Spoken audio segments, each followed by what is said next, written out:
What to do if the door handle is noisy and squeaks?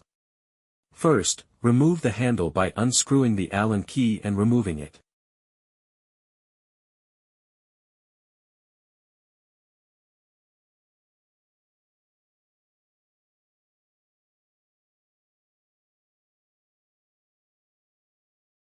Check that there is no dirt on the handle or in the hole.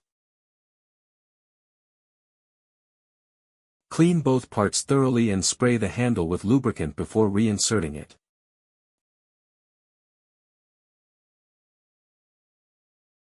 You can use a common WD-40.